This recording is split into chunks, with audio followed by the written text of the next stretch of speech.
Welcome everyone to the second part of our close passage video.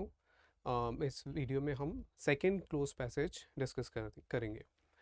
सो जो second passage है इसमें भी हम पहले एक बार क्विकली हम एक will go through the passage और देखेंगे किस बारे में, और उसके बाद हम फिर ब्लैंक्स को फिल करने की कोशिश करते हैं।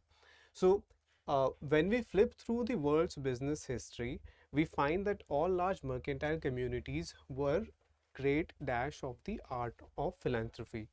यानी ये बिजनेस हिस्ट्री की बात करें, जब हम बिजनेस हिस्ट्री पढ़ते हैं तो उसमें क्या होता है कि large mercantile communities, mercantile means ऐसी कम्युनिटीज़ जो बिजनेस में इन्वॉल्व होती थी, तो वो सारी communities they were great something, वो they were something of the art of philanthropy. तो वो फिलेंथ्रफी को कुछ करते थे, मे बी सपोर्ट करते थे फिलेंथ्रफी को। ठीक है, तो हम एक वर्ड चाहिए यहाँ पे जो उसको कन्वे करे मीनिंग को। They regarded it as a divine tradition. तो जो मर्केंटाइल कम्युनिटीज़ थी वो मानती थी कि philanthropy, what is philanthropy, the art, the act of giving money और हेल्पिंग अदर्स। ठीक है, तो वो ये बिलीव करते थे that it is a divine tradition, it is, they respected it very much. The world today is witnessing a growing realization in enterprises of the importance of altruism. So altruism also is similar in meaning to philanthropy. Altruism is also giving money to others to help them. So अब इसके बाद क्या हो रहा है कि the world is witnessing a growing realization in enterprises. वो history की बात है। अब क्या हो रहा है आज की डेट में, टुडे, जो एंटरप्राइजेस हैं, बिजनेसेस हैं, वो भी रियलाइज कर रहे हैं कि altruism, that means helping others, is also important. Hence a great deal of money has been flowing into the social sector, और इसी वजह से जो कंपनीज है वो सोशल सेक्टर में मनी स्पेंड कर रही हैं। Like individual citizens who have moral and social responsibilities, businesses are being dash as corporate citizens.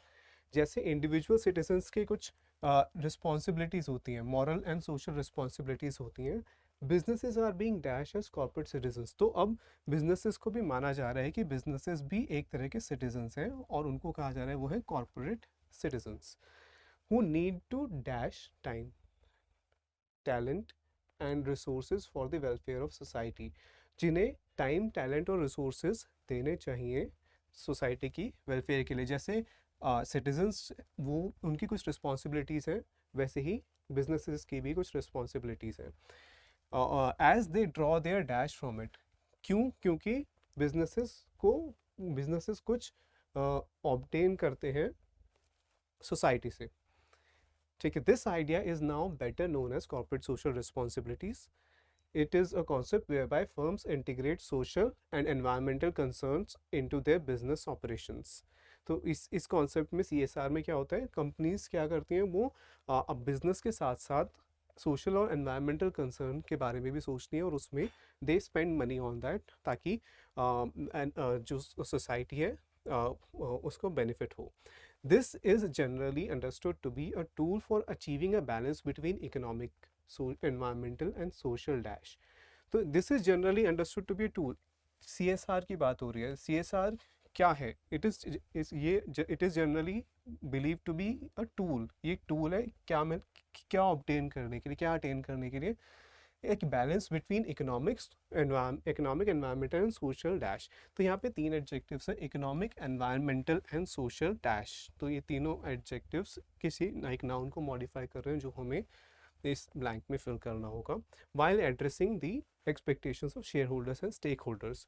तो CSR के थ्रू क्या कर रहे हैं कि बैलेंस करने की कोशिश कर रहे हैं, किसकी?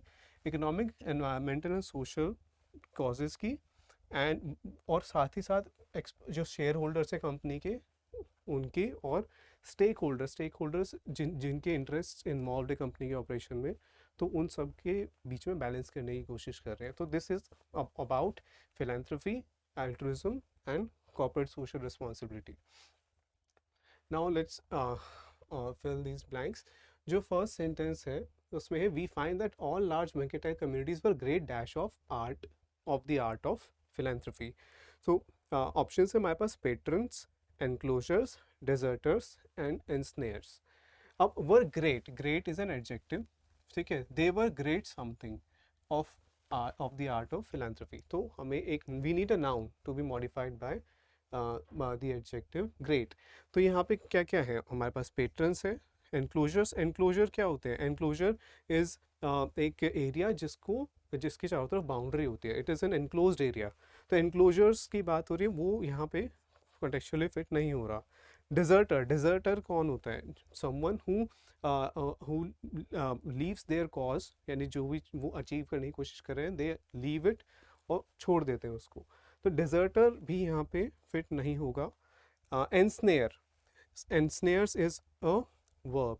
ensnare means to capture or trap someone, and ensnares उसी के ही थर्ड पर्सन सिंगुलर वर्ब है। तो ensnare एक वर्ब है, वो फिट नहीं होता। पेट्रन, अब पेट्रन एक नाउन है, और who is a patron? Patron is someone जो किसी कॉज को सपोर्ट करता है बाय प्रोवाइडिंग मनी या by providing some other form of support. तो पेट्रन यहाँ पे फिट होता है बिकॉज जो मर्केंटाइल कम्युनिटीज़ थी, they were patrons of the art of philanthropy, वो सपोर्ट करते थे आर्ट ऑफ फिलेंथ्रफी को। सो इसीलिए ऑप्शन ए करेक्ट आंसर होगा। The second blank, let's see the second blank. So, like individual citizens who have moral and social responsibilities, businesses are being dash as corporate citizens. तो businesses are being dash. So, अब are plus being plus verb, ये हमें पता है कि passive voice में होता है। So, are plus being plus verb. So, अब वर्ब पैसिव वॉइस में कौन सी फॉर्म में होगी? It will be in past participle form. तो यहाँ हमें पास्ट पार्टिसिपल फॉर्म चाहिए इस ब्लैंक में 7 में। So perceived, gesturing, remorse and adamant, ये 4 ऑप्शन है हमारे पास। Gesturing is continuous form verb, तो ये वैसे ही गलत हो गया। Gesture means to signal something, ठीक है, gesturing, signaling. Remorse is a noun, remorse क्या होता है?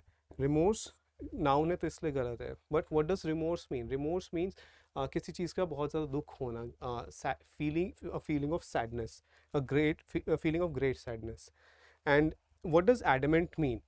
Adamant is an what does adamant mean? An adamant attitude, किसी का एडमेंट एटीट्यूड होता है। तो एडमेंट होता है जो अपना ओपिनियन चेंज नहीं करना चाहता, ईजिली नहीं चेंज करना चाहता, वो अपने ओपिनियन पे ही रहता है no matter what.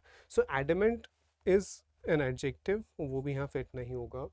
Perceived, perceive का मतलब क्या होता है? What does perceive mean? To see और understand something in a particular way, किसी एक तरीके से किसी चीज़ को समझने की कोशिश करना। एंड नाउ यहाँ पे क्या मीनिंग है कि businesses are being dash as corporate citizens, businesses को एक कॉर्पोरेट सिटीजन्स की तरह कंसिडर किया जा रहा है। So perceived means considered, okay. So perceived is the right answer, तो A होना चाहिए इसका आंसर, ओके।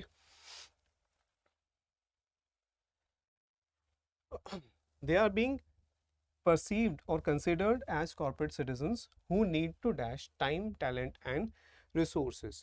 तो अब जो businesses हैं उन्हें they need to dash, यहाँ पे क्या चाहिए? We need a verb here. They need to, और कौन सी वर्ब होनी चाहिए? To plus infinitive. यहाँ पे बेस फॉर्म वर्ब चाहिए।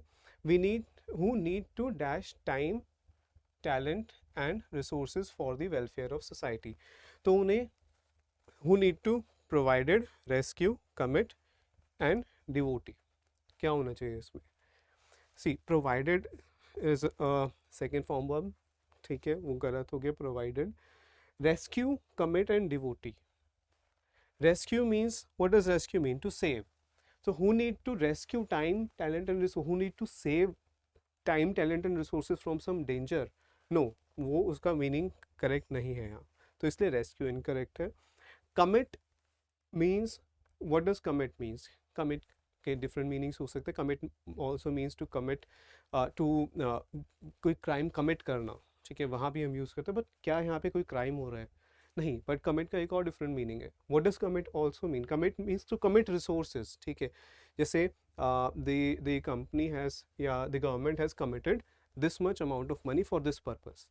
तो यहाँ पे किस चीज़ की बात हो रही है? Time, talent and resources, different type के रिसोर्सेज की बात हो रही है। तो यहाँ कमिट करेक्ट है। ठीक है, तो वो क्या है कि कॉर्पोरेट सिटीजन्स जो कंपनीज हैं दे नीड टू कमिट और devote time, talent and resources for the welfare of society. ठीक है, डिवोटी कौन होता है? डिवोटी एक रिलीजियस पर्सन है जो रिलीजियस श्राइन को विजिट कर रहा है। सो डिवोटी इज अ नाउन, और ये यहाँ इनकरेक्ट है।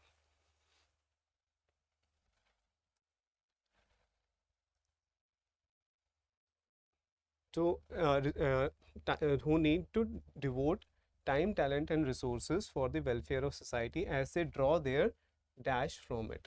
So, as they draw, ठीक है, draw is a verb, as they draw their dash. So, what are they drawing?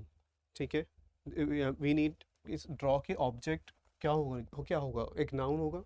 So, we need a noun here. कि as they draw what? Draw something. So, draw what?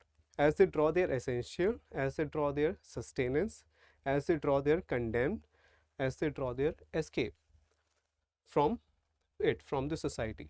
तो society से क्या obtain कर रहे हैं companies? Essential तो adjective है, important. ठीक है, सस्टेनेंस, व्हाट डज सस्टेन क्या होता है? Sustain means to survive, and sustenance उसी का ही नाउन है। Sustenance means survival. तो सोसाइटी की वजह से ही वो कंपनी सर्वाइव कर रही है। So they draw their sustenance from this society. तो कंडेम इज अ वर्ब, इसलिए वो इनकरेक्ट है। Condemn means criticize, to criticize someone. And escape is, escape noun और वर्ब दोनों की तरह यूज हो सकता है। अगर नाउन हम कंसिडर करें तो they are drawing their escape from इट। Companies, businesses are getting their escape from the society, इस वो कंटेक्चुअली फिट नहीं होता, तो एस्केप भी इनकरेक्ट है। सो बी, सस्टेनेंस होना चाहिए ब्लैंक 9 में।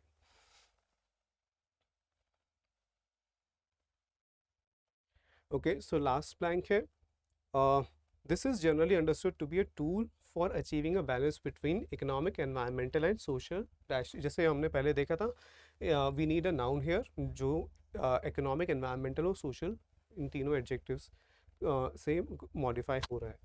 So, uh, so हमारे पास ऑप्शन है evades, revive, protracts and imperatives। So अब evades, evade means to escape। Okay, तो evades क्या होगा? escapes। तो it is a verb और ये incorrect है, we need a noun। revive, revive is to gain life again, to gain consciousness। तो revive is a verb and it is also incorrect। C is protracts। प्रोट्रैक्ट क्या होता है? To extend something और prolong something, किसी चीज़ को और ज़्यादा delay कर देना, प्रोट्रैक्ट कर देना, एक्सटेंड कर देना। So protract is a verb and it is also incorrect. यहाँ इम्पेरेटिव्स, अब what does an imperative mean? Imperative is something which is very very important, very very urgent. तो it is a tool for achieving balance between social, environmental and social imperatives। social इन सब imperatives का मतलब कि ऐसे ऐसे points जो कि economic, environmental और सोशल व्यू से दे आर वेरी इंपॉर्टेंट और अर्जेंट। तो उनके बीच में बैलेंस अचीव करने की कोशिश करते हैं कंपनीज थ्रू CSR। ठीक है, तो इसलिए ये थोड़ा सा डिफिकल्ट हो सकता है, बिकॉज अगर इफ़ यू डोंट नो कि protract is a noun, is a verb, तो इसमें कंफ्यूजन हो सकती है C एंड D में। बट आई थिंक क्लियरली सबको A और B पता चल गए होंगे कि ये ऑप्शंस नहीं हो सकते। सो